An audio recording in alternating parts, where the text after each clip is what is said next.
ஐபிஎல்லில் CSK retain பண்ண போகிற பிளேயர்ஸை பார்க்க போகிறோம். ஃபஸ்ட்டு நம்ம யாரை பார்க்க போகிறோம் கேட்டிங்கன்னா, யாருன்னா ருத்ராஜ் கெய்க்வாட். சிஎஸ்கேவோட கேப்டனாக இருந்தவர் இருக்க போகிறாருன்னு நினைக்கிறேன்.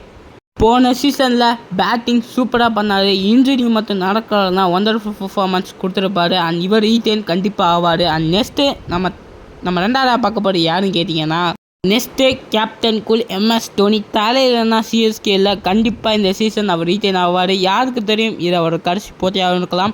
அண்ட் அது அவர் கையில் தான் இருக்குது. அண்ட் கண்டிப்பாக அவர் விளையாடுவார்னு நினைப்போம். அண்ட் நம்பர் 3 யாருன்னு கேட்டிங்கன்னா, அண்ட் நெக்ஸ்ட்டு ஜெரால்டு பேசிட். சவுத் ஆப்பிரிக்காவை சேர்ந்தவர். இனி ஏபி டிவிலியர்ஸ் அப்படின்னு சொல்கிற அளவுக்கானவர். சிஎஸ்கேக்கு இத்தர் தேவை. அதுக்கு இவர் ரீட்டைன் பண்ணுவார் நம்புவோம்.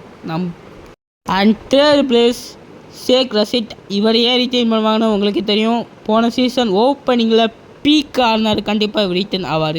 5th பிளேஸில் இருக்குது சிவம் துபே. இவர் ஏன் இருக்கிறாங்க கேட்டிங்கன்னா, ஏசியா கப் பீக்கான பர்ஃபார்மன்ஸ் கொடுத்தாருங்க. போலிங்காக இருக்கட்டும், பேட்டிங்காக இருக்கட்டும், பீக் பர்ஃபார்மன்ஸ் கொடுத்தாரு. கண்டிப்பாக இவர் ரீட்டைன் ஆவார், சந்தேகமே இல்லை. அண்டு 6th பிளேஸ் உருவில் பட்டேல். இவராக இருக்கலாம், இல்லைன்னா நூறு அகமத்தாக இருக்கலாம். இவங்களை 2ல் ஒருத்தர் மட்டும்தான் ரீட்டைன் பண்ணுவாங்க சிஎஸ்கே.